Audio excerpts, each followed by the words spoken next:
Chimwa fidi ene to sompa FM and TV Nebema weni jie Eni aketi ampa Nebema weni jio Sabra boy mo dajini Be natural suna udie unya Nebema weni jie Naketi apanso kamu Ema keti apa Awa fidi ene to sompa FM and TV Why?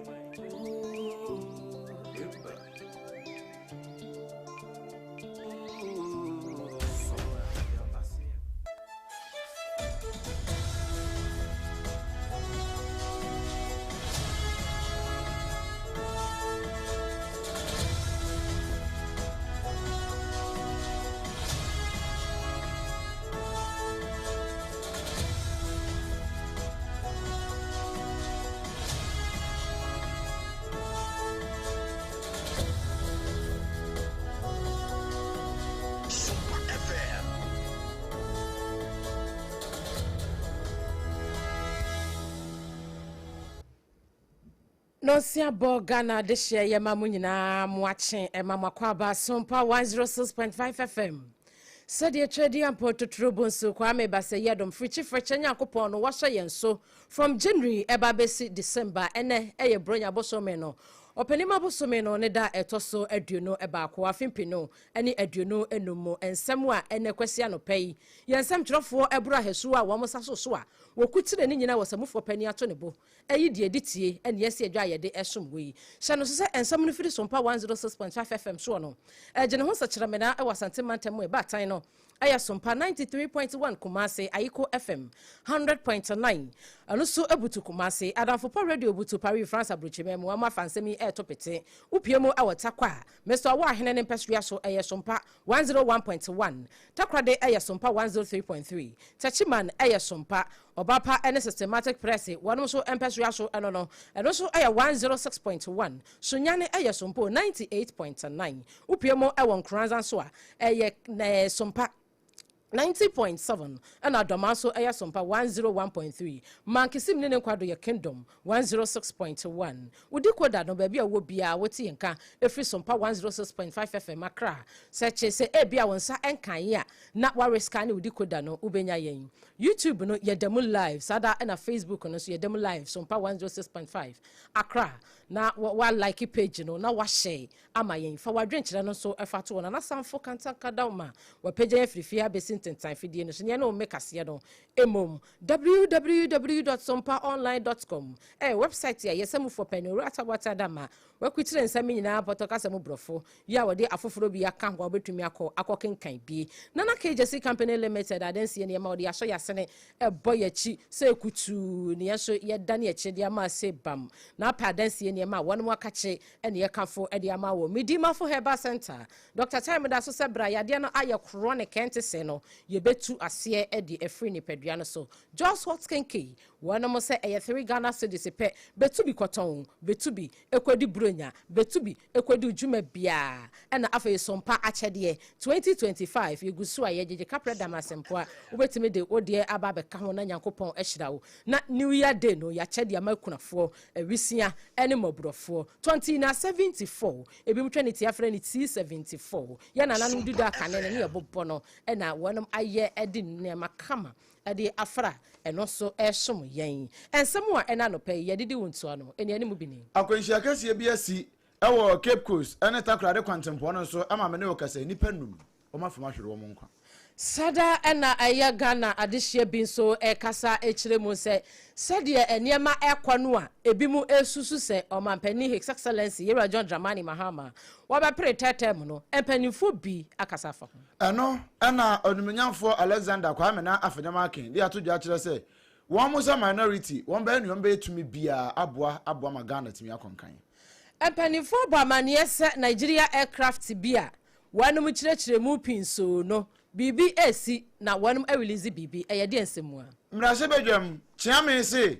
na challenges bebre wo ho nanso se yekenkan pa ne atete bia free mu a wanum ayade ntie mo maba so Yebechopo akopiemu obi maiso na Pakistan memo enkane one more prime minister ne yire ya ne honsem agi pinso no one which mu sa sentence fufuro bi epiechiri ensem bi eka wenim ho enena no pay enuanu beno yesi adwa yede som se na na keje si sompa ekase na hyene so se eye bronya busumi ya enchen na watwe ya yesimu ya bronya nanti afishia po efie ha ye fe studio ha ye fe we share your Facebook no so a obeti ase eye SOMPA 106.5 FM Accra akukọ bidio hoi woni madecheye aso bre ne bra no otie firi woni ne no midin abena bedu adepa kofi menem Obrempon na kwaku ampoma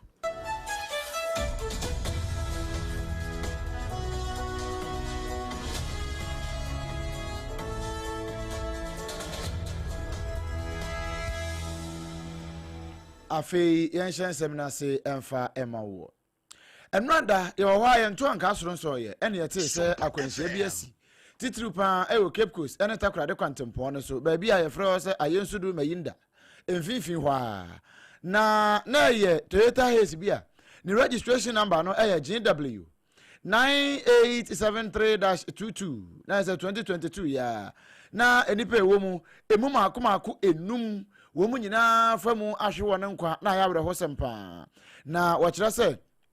Ghana National Fire Service ne nkrabata ye wo mfifi mantamu ɛna wɔn mu wɔ hɔ a no wɔn te tetefon ko bi every we bi hɔ bɛyɛ sɛ anapa no nkono abapa ho sima no aduonu nsia 9:26 am na wɔn mu kɔɔ yɛ no ekodu samfimfin hɔ no na sa Toyota Hiace and registration number GW 9873-22 yi na ba bia wɔde n'anim pa akɔhyɛ ɛwɔ ngura bi mu a ase nua nyina akora bu nkama fa na so no na ya were ho sempa wo mo hweye no na nipa makoma num wo mo de wo mo nyina kra na wona to ya anom ewo ensie do na asem ne se wone DAF track bi a ono registration number jinjin 3227-25 ena ekohia mu na nya asem kuma ne se na wono na ni kire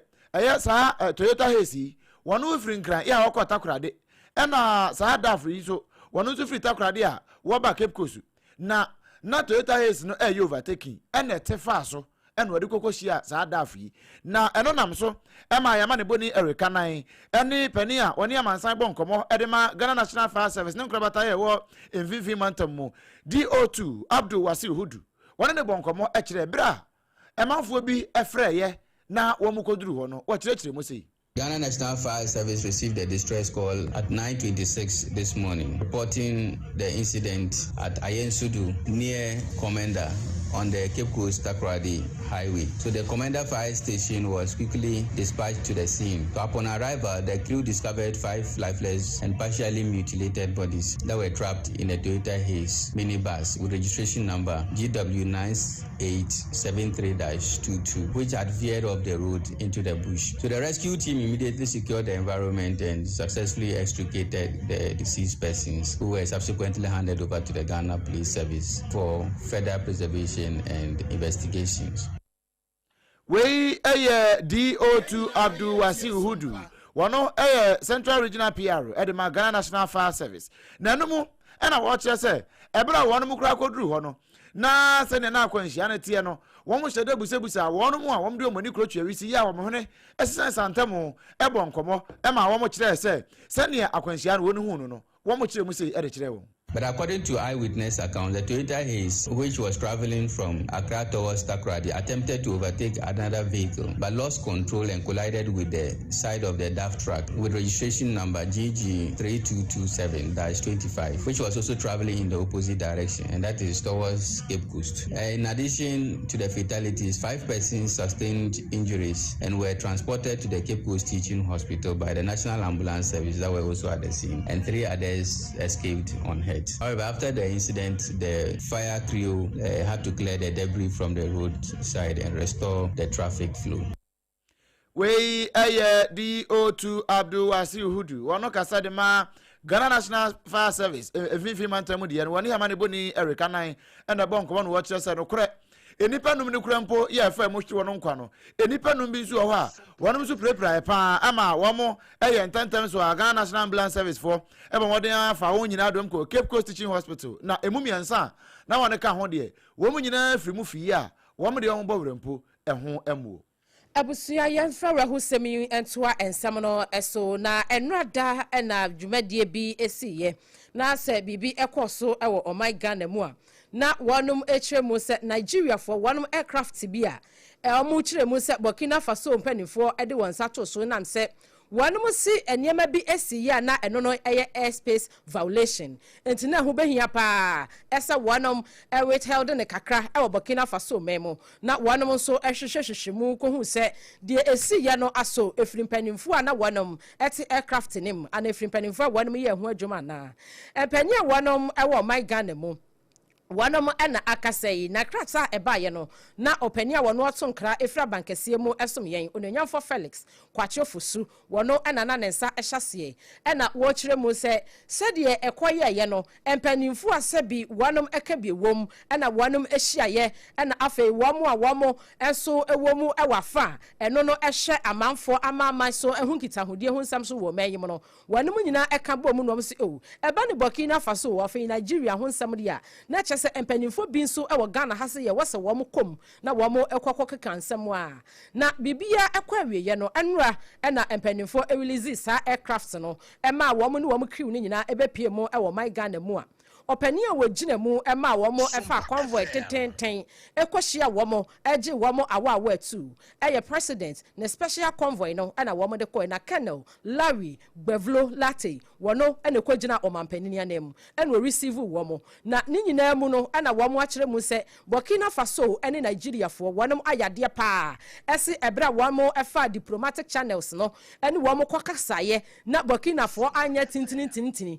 esanse empani se twema wo hoi emakora pai enti we no se de empanifo ko mu a wanam ekasa ye no wo mutie na so pem enti no wo agemu amasa Abraham no kasa nra wo mu ne wo kriw nyina wo mabepiem wo ha empanifo so age wonom yi na onanyamfo Felix kwachiofo so sei se de esiye se de akoye se de ankoye no wo mu gusu a wanom edi nkomo enti nkakra de entwe ye bia no wo mo ade beto akwamu a wode mu nkyiremu eba ya sompa ena no pe yeso ya dane akiri ede asom we afi yanko Ghana mrashe bedwafie mrashe bedwa no sese wo mo ama wo mu so wo mo kwa kodi bronya sanse odwuma ni bia oya adwuma a waje na home a na wapon na bebia atumi ayeboko na ansa na wo mo pagya no we aye sane ya no wo mo brofo no wo mo kano no 35th sitting of the third meeting of the first session of the 9th Parliament of the Fourth Republic of Ghana. Na wo mo kwa asetena na wo mo pagya kra na wo makodi bronya no. Ena Adam Kumano, wamona no ni Onyamfo Osahene Alexander Kwame na Afanyamakin. Efutu mira shebedwani. We gina simpie ni ampaso enaja. Wo kan nsam no acheche mu anu wo chese no kre. Wo mo ba mira shebedwamu yi se mampani mahama wo ba yi. Enima bebre enhye da nko yesa nanso wono mo se Dom Kuma ya mo mira shebedwafie wo no. Wo mbe piapia pa no mai no betun bia aboa amagana no ne ma nyina atimi akonkan bio. Wono mo wa no mo tete sasa nkrofo peso mo test waters no wo mo shada do mo nsa kankan nsuo no ese nsuo na ehia na enwunu a se mampani betimi akọ ne etoso me ensa e de aka ho wona de wo kan de akire mampani se wada so ho da ya wonya ikura anase bia eye niema bia wo dwene ho na no nti de wo shada de fa nkrofo so e ka kire so peso wo tete wo peso wo tete mu a wonyi sa da so no kura mfinitirim na wono mo minority fo de wonbedi onbeye ni wonbetumi bia sempo Pania Grana as one of them, Emma Sadiano, Ujaya, Wabeye. That line is clear and bright. There will be no third term by any stills. There will be no quiet destruction of independent institutions. There will be no constitutional violations dressed as legal creativity. We will use every tool the 1992 Constitution gives a vigilant minority. We will debate. We will file motions. We will go to court. We will mobilize public opinion. We will not stand by while this government dismantles what generations built. Mr. Speaker, our people are weary, but they are not defeated. They wait not from partisan hatred, but from a hunger for competence, for decency, for a government that respects the Constitution and values lives. Onyamfo Alexander Kwame na Afanyamakin ene ka say se obekọ tetem yempene ene ye se court to se demonstration se strike you ni nyina ye bekọ Ghana fo ani abre wani abre no wani abre se womo paade pa enya ne a ode emra ne be hye ne nsem na watutu no sere ne abasa esan se wo peso wo ye ne a ebeboa wo no ankasa nti eno ene nsem a efutu bra hye bedwani wode tu dwa e wo mra hye bedwafie Ebusuya wakasewe yape ena edom dodoa no so ba no dani onenyanfo mahama yarega wono so gina simpie ni apaso en wase hwan ena epetete mwako wase his excellency yero John Dramani Mahama wonanwe ho enso dayempo na ebre okopie mo awa Singapore memo kura no opania wani ni interview no kura bisanse said ubo adwuma gidigidi awa wo maga na mun wada so ho daye ese obekwatetemo en wase o dabi enti onenyanfo Mahama yarega sei omampani kura ekre no kura awa Singapore memo enti sedom kuma no wono mu anhwe bia na wo mantie bia na o mankenkan bia o mansango back na kyese wo mo flash back na wo mo konkohwe na ne nyina mu no sede ekoye no ni amani boni na opon checheku egina ho otubi esom yen sei. Mr. Speaker, I have tried very hard to stay away from the discussions about the question of whether or not President John Dramani Mahama will be seeking a third term mandate. Mr. Speaker, President John Dramani Mahama indicated in Singapore his view on the matter. Why the opposition every single day will be discussing the issue of a third term in Ghana, I don't understand. Mr. Speaker, I know that due to the very, very excellent performance so far of John Dramani Mahama, Ghanaians are asking him to seek a third term. I know that. I know that because I read on social media, I listen to conversations, and Ghanaians believe that as a result of the good deeds of His Excellency President John Dramani Mahama, they don't want him to leave the presidency. Wasi Ghana fuo na sa wanom etutugu omanpanini asum ese de oye ne ye enti no ompre tetem bio eno nyanyafo Mahama yarega kenti enyo omanpanini na wono kro na so ho da yeda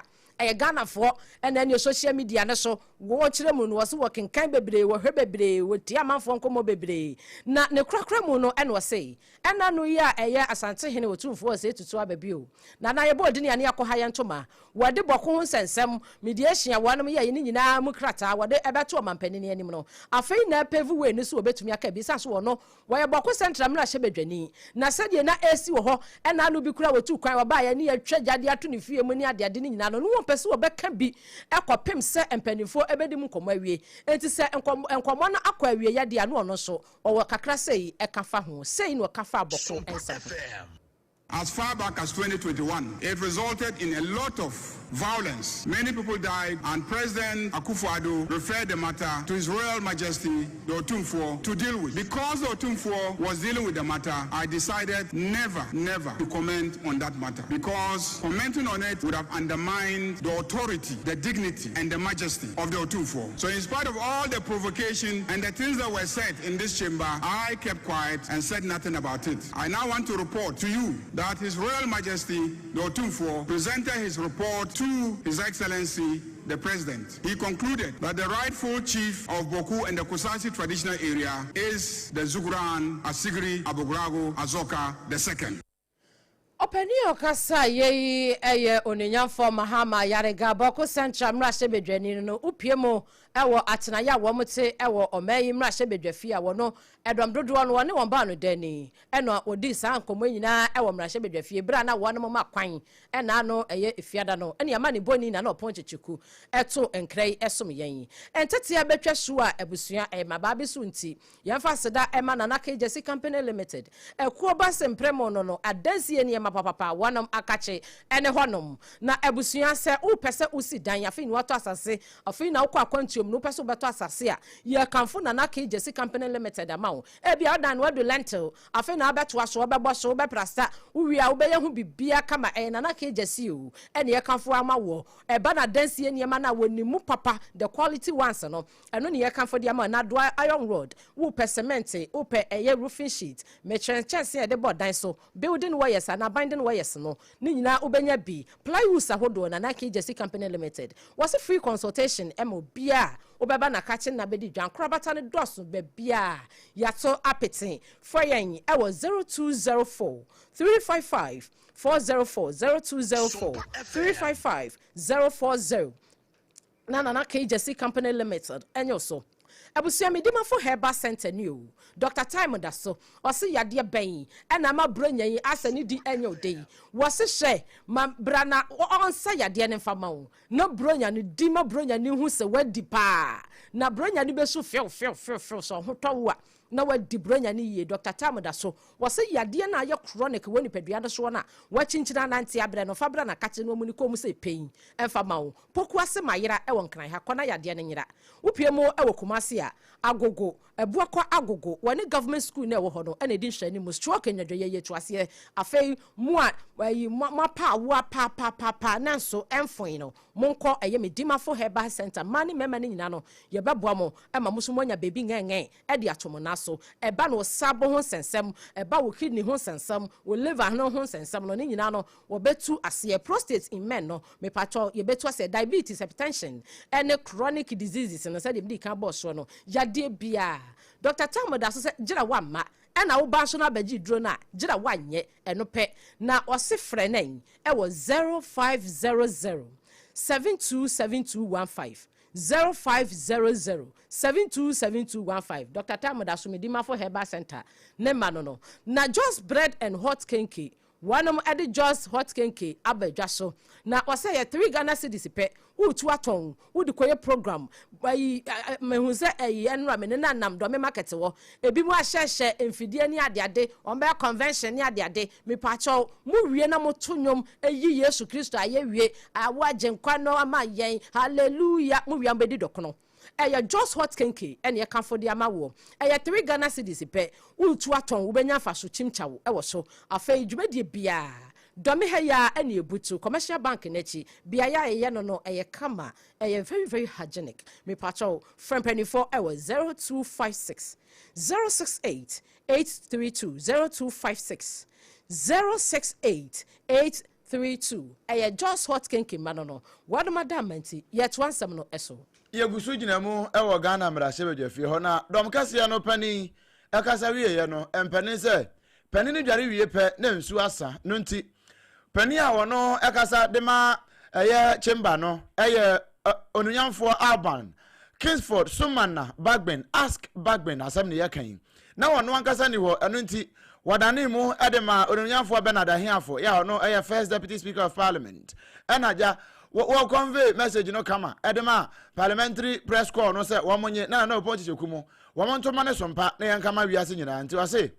ewo musu wo ba amra sebedwam hoyi enokura pa ne say womonya challenges pa na enema de oma fa bi mu mighty minority for any micro minority and have a mighty majority for just say wo bia so ya mighty wo bia so ya micro chese na akwaye nsem bebre no wom de nsem beto apaso no mu wobo hu a akwaye nsem bebre enso e wo hono mo na nso ni nyina nkamfu ano mra sebedwa no won mo yade pa ya esa Ghanafo ye bo mabaso. Honorable members, this is the remark of Right Honorable Aban Sumana, Kingsford, Bagbin. The time has come for us to bring sitting of the third meeting and to rise to adjourn Synod to a recess. We once again express our collective gratitude to the Almighty God for bestowing on us the wisdom, strength, tolerance, and spirit of cooperation that guided our deliberations. Honorable members, despite a few challenges, this House successfully transacted significant legislative oversight and representational business during the meeting. Emfa ho se yenya ohaw ekakra no efia ha ya boya homoden pa eno kire se niema nyina betimi akoyi afia edi animo eba no we eye onyanfo Bernard Ahiafo first deputy speaker of parliament ne ene yeti yi sama ne boy nyina mrahye bedwam de no na opon chicheku international reporter wono ene wotoma ede esom yen afi yemfa se da PSA emfa ma 2074 edro ba ko a me ka ho asem a ye na me wogidie webu pa ye friend T74 wono na se umoja no ada na fe nam so ma waposo ye oya eno na be hu ana wontiri no emu twetwe pa eye ntiri ene moja mu nyina adwuma eno nti wo a ekuro bi atu wo na ekuro no echa nsa na ewu obi o abasode anopa wo koda na hwenye no nanso obesode anopa no na nanim honhon na na ase atatai uhia 2074 eye fin na aba moja nimo me pa cha ba hurumu kama prostate enlargement wo ohome na okasa na nkabo ni de akire kuro na aba otirim me tira osa yefunkuro wo ba ubunsa oti ya wo akire yade bi a wo so obi de wabo wa sa chronic cough na one so sa asthma wo so a obi o na ne bota hye pa arthritis na wo so uhia 20 na 74 T74 nananum dudo ya wo tete yen obi o ho anani esu ye ni se wisi odi anom T74 na hwe ade sounds your natural immune booster ye boost immune system no kama na nyare wa hodo ebe de pedua na so no eni nyina ade afiri ho enye mapemfo ba ho makoda nufo na akoda wo nya mfisha dum ye no obi aka bia betimi anom bi kama na bia atimi akoyie pa ede amano me pa cho wo a wo pedodo na watu aton no fo ne kirem e wo kanshi drug lane obonya bi ato e wo ho kuma senso Ashtown Kolinak Heba numbers abetimi afren 0246 073 498 0246 073 498 and 0501 628 931 0501 628 931 na oni yen abonkomo nyame ya adomo a na kwaye 21st you can 21 fi aka to na bro na bro nya ne yedi wie se ekimu a 1st January yesi afinu mu afefro na afei o ba beje o so mpa chede no eno ye makunafo ne nko a so mpa nkura bata e waga na ha nyina gbowura ho aso beje wa chede eno de ukọ ya ye de bema uduru wa ne yesefu na bibia timi aye fine eno nti kuma se so mpa baby a ye headquarters ne wo no ehwan overseas ho no a eho ne yebutuo enkran ha badome Watermelon Street ho nso yebutu ha ya udu takwan so a low cost ho a afei tachima new site ye wo ho so mpa premises eno ye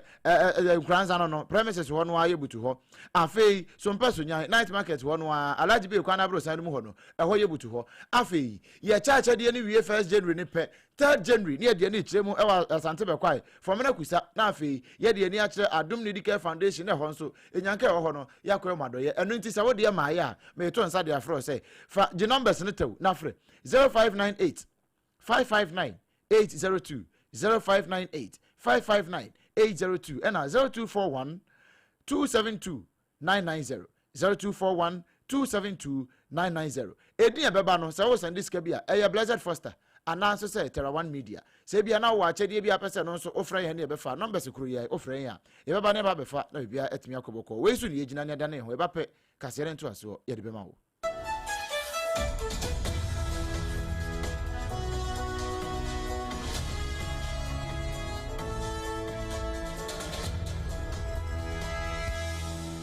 Point homeopathy clinic Ghana had the obi anim say ye prostate na baby omutibi ye screening ema hu ni ye etu ase a na ye endpoint homeopathy clinic anase ye kidney ye liver problem wo fa baby e na adjujo na de fa ne premature ejaculation no a ba ma bi a wo ne wodofo akwakwahia asa wo di ne ho agro asa wo to nte ene ye bra endpoint homeopathy clinic na ye moa wo ema ne mema mo pa wo ye endpoint homeopathy clinic wo mo damu fua yare bia infections bi ne wo ho anase bia wo hwa wo fa baby na adjujo kidney problem prostate de ye endpoint homeopathy clinic kuma se ubehu endpoint homeopathy clinic e wo kronoma bohia e na Accra hanso so de wo mo gina mu ankasa e wo Spintex bebre friend share signboard no huduro na obusa sa wo pe endpoint homeopathy clinic a obia e be kire for endpoint e wo 0244867068 and 0274234321 endpoint homeopathy clinic wo mo demufo Ewra me pa cho bra na me hwa de wo bag bra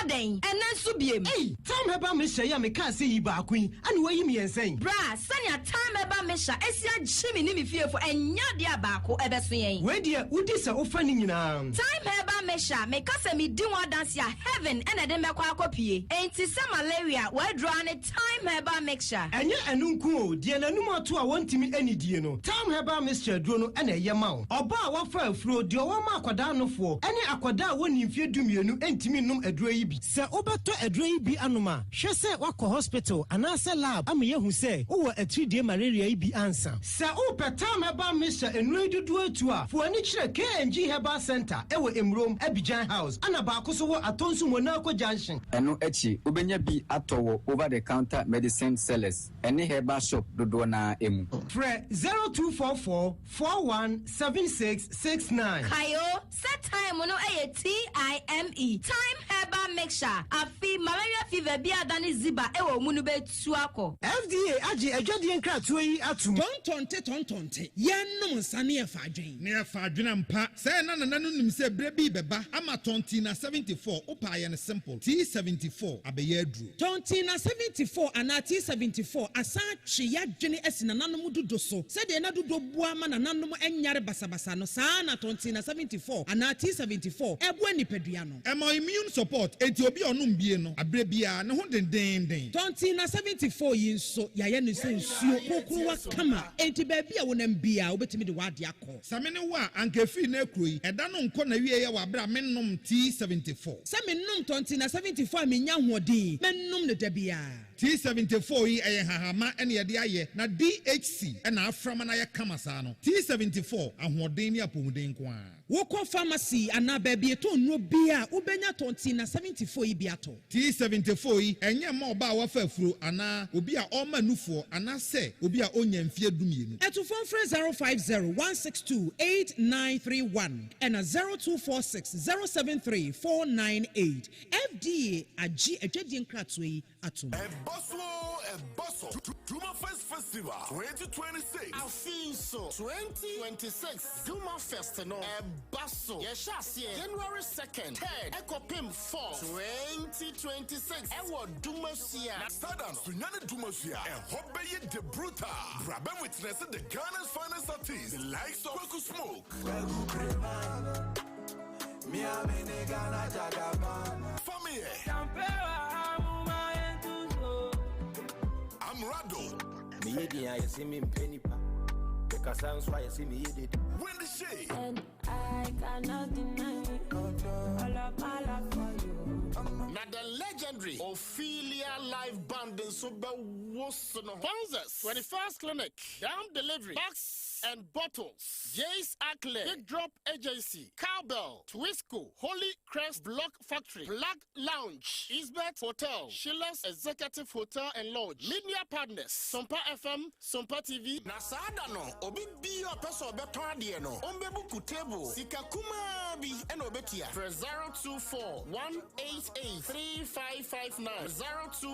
024-188-3559. Duma Fest. The pride of the people. Duma Fest. Where culture comes. Duma Fest. The heartbeat of Dumasia. Feel the celebration.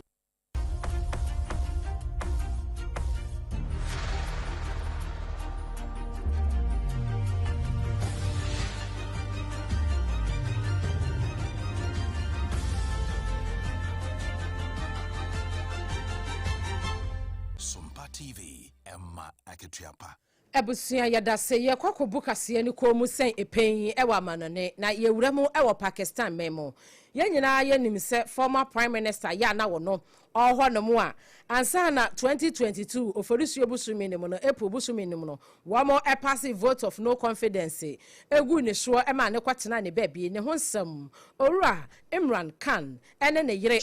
Bushari Bibi na wamu echiremu se ebra wanom ede wamu ho nsam ekopie mo ewo eye court na 2021 to ba besi 2025 no afi na court ede wanom verdict no aba na ne nyina efa de na yire ekwagiye efri eye Saudi Arabia ni bia wono ode Mohammed bin Salman wanom chiremu se obeche no agudie bi pa na sombuye na ebra wamo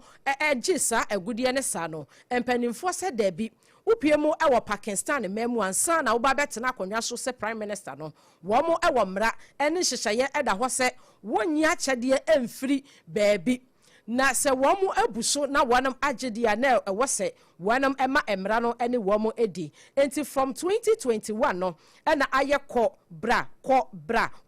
sa na fei ena court no apase wanam verdict no na yesi yama wamo emfinhia no edu eno no aye criminal breach and trust ena afei wamo eye no emfinhia so enso eno no ye criminal misconduct na nyina mu no aye concurrently internet se won befa de so pa no na emu ena empanimfo akyerɛkyerɛ mu ama ensamtwerɛfo kora ene prime minister no former prime minister no ne lawyer Salman Safda wamo ene no edi nkomo ene wo kyerɛ mu se wamo susu pa se eye ensakase bia empe eye Imran Khan eye former prime minister no wo empe nasem ene amanyosem nti ene wo de sa verdict kakraka yi edi ato ne so na mom obesa so a challenge eye verdict no na enhwehwemu ame yehunu sei wono ankasa no eye former prime minister no ni cases be 100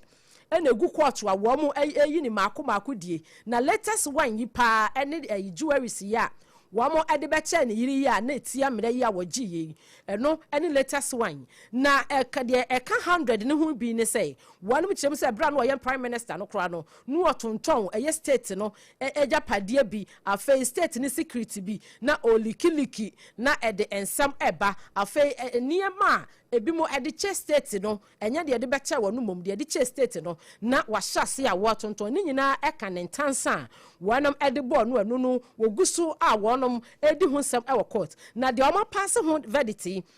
jewelry senia na yire yade beche no from Saudi Arabia no na wo mudi nsam abanti sabre am no kasa de mfinhia ne du ene yade ama ne yire ene wonu amu ese wonum enkonkotwa na de aka ne cases 100 ne de omu yi ne wine na wonu adi enso na lawyer for say wo mo esomu enye ne nyina mu no mbesa so akwakopie mu wo high court no no wo Pakistan memo na wonum asanso apre ne foforo bi mu a yegina so awie kase no de ama wo ebusua se afei na waso wafidia ensema na no pay yedidi wontua no bi eni akwanhyiasi ewo Cape Coast na atakra de kwantempo no so nipa duma fama hwero mo nkwa emunum eprepra miensa de kranananana wo mo de wo mo kofie akodi wo mo yerenom ne wo ma aduane Onanyamfo Felix Kwachiofo su achire mu se Nigeria fo one aircraft ya wo mo ekopie mu e Burkina Faso yampanimfo achire mu se eye airspace eye violation no wanom agisi ho no enra mpanimfo adienim akogye mampani na nemu wo mo no mo kriw ni nyina yaje wo mo e wo mayim na no pon che kuto yan kra film ra se bedwam bra na wo mo pagya no wo mo kire se minority se wo mo ntrase e ma abayi won fa sebu akwan emeko tetem won mo minority for no won be no betumi bia esisa de na no kwan. Former Prime Minister ya na owo eye Pakistan memo Imran Khan wone ne yire Bushra Bibi wanom ensem ekopie mu kwato efa gudi a obi di beche ne yire from Saudi Arabia no kwato no ese mfinhia no edu wanom enkosom aban no ebusua na ensem ne bi eka ho ena na no pay yesi adwa edeso mo se na na ka jesi no se abremu kase bronya kwase ya dai wei ene kwase ya da pa ye de bronya ne ye di ne yie pa ye ne ahyase na bronya ne pesen ko ye ya so ye di ama na wo si ye di bronya ne pa na ye de esom wo na hye se na ka jesi company limited eso ya sene afei wamo ba ye ebebo aye bi eye Just Hot Kenke no so aye 3 Ghana cedis pa ya no akwakope bi na medima fo Herbal Center Dr. Tamoda so eno no wono so esebra na afei sompa chede 2025 ye pa chow se wodi e ma ya wobetumi ede aba ye kapreda masempo ne fa moa wisia ekunafo na afenyanka mobile money number no eye 0598 559 802 0598 559 802 Edia wo send momo na beba eyete one media anase Blessed Foster na kapreda masempo so de atoso ne yempanimfo sei ekunafo ni nyanka ne wisia ne nyina yakopon ya domo a new year day no na chese 1st January na wonu ma hyase a ye de se de hyemafunu mu ma ye de hyemafunu ma ne ye kyemwade enti sompa nana ayu obrempon bobo bebia omokwa akwaje ne ma meda wanim mo ba aya na do ani achiem so mpa kuma se ahwa overseas ho no ababia 21st clinic ho no night market kwan so ho no awa de butuo afi o bankran ha adome Watermelon Street anase o fa dome dwomu a your friend Market Junction ho no anu abawura defense ho na waba sompa 106.5 FM Accra no abaje odie takwan so your low cost e ho na sompa FM Waterchiman so new site nkranza aya premises ho no a na afi sunya no so night market alaji be kwan abro sane mu ho no a e ho de butuo ya no aba ho no abaje odie na bibia etumi aye fine enuanom no aye bani obrempon na kwaku ampoma menimini aba abena bedu adepa kofi ebusua yadamu nyina mu ase yadamu ase damase ensa empenise ese ni keja eni ase da we de mo anya yeka mo aboa ya me yakoya ka nyina nti afihia po